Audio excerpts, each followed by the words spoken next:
Άκου Υπουργέ, τα λόγια μας αυτά, τα ναυπηγεία πρέπει να μείνουν ανοιχτά. Άκου Υπουργέ, τα λόγια μας αυτά, τα ναυπηγεία πρέπει να μείνουν ανοιχτά.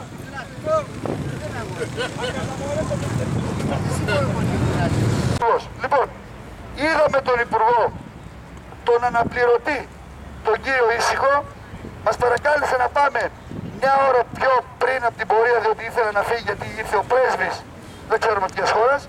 Λοιπόν, πήγαμε όπως είχαμε υποχρέωση. Λοιπόν, σε ό,τι αφορά, το ξεκαθαρίζω την πρώτη στιγμή, αυτά που ακούγονται, αυτά που γράφονται, αυτά που λένε, αυτά που διαδίδονται, είπε δεν ισχύει τίποτα σε ό,τι αφορά το Υπουργείο, ισχύουν αυτά που θα πούμε σήμερα εδώ, μας είπε. Και το είπαμε και βεβαίως, ό,τι μας λες και ό,τι σου λέμε, αυτά μένουν. Λοιπόν, πάμε τώρα παρακάτω. Σε ό,τι αφορά το θέμα των πληρωμών, μας είπε ότι μέχρι τη Μεγάλη Πέμπτη, εδώ ήταν όλοι οι συνάδελφοι, ναι, τη Μεγάλη Πέμπτη, εντάξει, το απάντησα μέχρι τη Μεγάλη Πέμπτη, θα πληρωθείτε. Το είπαμε λοιπόν, αν λυθήκαν τα προβλήματα, είπε ότι το Υπουργείο τα λύσε. Ποιος υπέγραψε, ποιος δεν υπέγραψε, ποιος έλβησε αυτά που κάθονται και λες να φέρουν τους παπαριές, με συγχωρείτε, δεν αφορά ούτε τον Υπουργό ούτε εμάς. Αφορά αυτά που έχω γράψει που μας είπε. Έχουμε... Σωστά.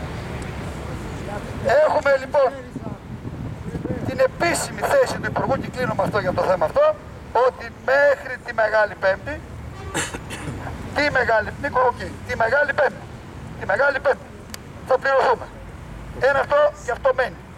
Το πώς υπογράφηκε ή όχι είναι δικό του θέμα, είπε το όλησε το Υπουργείο. Δεν είναι το νόμο στη συνάδελφη το θέμα μας αυτό.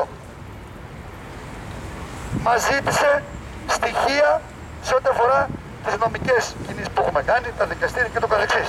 Ήταν και μαζί ο νομικός σύμβουλος του Υπουργείου. Δεσμευτήκαμε ότι θα παρέχουμε ό,τι στοιχεία θέλει. Απεδειχθήκαμε αμέσως. Τις επόμενες μέρες θα επικοινωνήσω δικηγόροι να δώσουν τα στοιχεία. Ό,τι άλλο χρειαστεί εμείς θα παρέχουμε στο Υπουργείο για να προχωρήσουν, για να επιλύουν και τα υπόλοιπα προβλήματα. Αυτό το οποίο σας έχουμε ανακοινώσει από μέρες με τον κύριο Σκουρλέτη, τον Υπουργό Εργασίας. Έχει γίνει ήδη μας μετά το Πάσχα η Επιτροπή των Αρμοδίων Υπουργών. Λέω, η Επιτροπή που σας είχαμε ενημερώσει πριν 10 μέρες όταν είδαμε τον κύριο Στρατούλη και τον κύριο Δρίτσα. Μας είπε λοιπόν ότι το έχουν πλέον δέσει το θέμα αυτό. Μετά το Πάσχα θα συνέρθει αυτή η Επιτροπή με τα Υπουργεία και με τους εργαζόμενους. Μας είπε λοιπόν ότι θα στραφεί εναντίον του σημερινού ιδιοκτήτη, το ΣΑΦΑ, και θα υπερασπιστεί τα συμφέροντα του ελληνικού δημοσίου. Μαζί του και εμείς. Και κλείνω σε ερώτηση λοιπόν του Υπουργού προς εμάς, τοποθετηθήκαμε και είπαμε. Μας είπε λοιπόν τι θέση έχουμε εμείς για το ιδιοκτησικό καθεστώς και ποια είναι η θέση μας. Το απαντήσαμε λοιπόν, εμείς θα είμαστε δίπλα στη θέση της κυβέρνησης που θα διασφαλίζει τη λειτουργία του ναυπηγείου με όλες τις δραστηριότητες, με τις συλλογικές συμβάσεις μας και το καθεξής. Και βέβαια τις θέσεις εργασίας.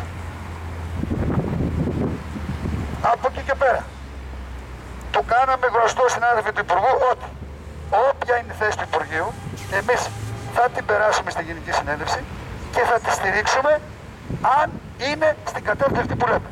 Διασφάλιση των ανωτέρων που είπα. Αυτά μας είπε, θα βγει και ανακοίνωση να σας ενημερώσουμε. Θέλω να πιστεύω ότι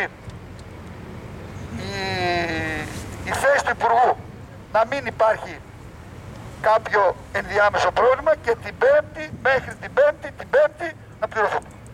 Όμως και αύριο θα έχουμε επικοινωνία τηλεφωνική και τη Δευτέρα για να διασφαλίσουμε, γιατί ξαφνικά την Πέμπτη δεν πατάς το κουμπί και πληρώνεσαι, χρειάζεται διαδικασία.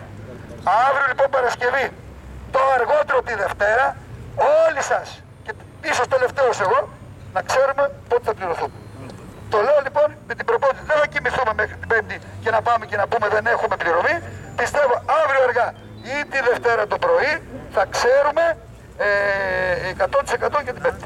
Εντάξει, λοιπόν, είμαι υποχρεωμένος πραγματικά και για την παρουσία και για την καλή μας παρουσία εδώ, διότι υποσχεθήκαμε πριν και στον επικεφαλής του στρατοπέδου και στον αξιωματικό της αστυνομίας ότι θα έρθουμε ειρηνικά, θα διαμαρτυρηθούμε ειρηνικά και θα φύγουμε ειρηνικά. Συνάδελφοι, λοιπόν, αυτό κάνουμε τώρα. Φεύγουμε ειρηνικά για να καταλάβουν και αυτοί ότι δεν είμαστε ούτε τραμπούκι, ούτε έχουμε στο αίμα μας τα επεισόδια.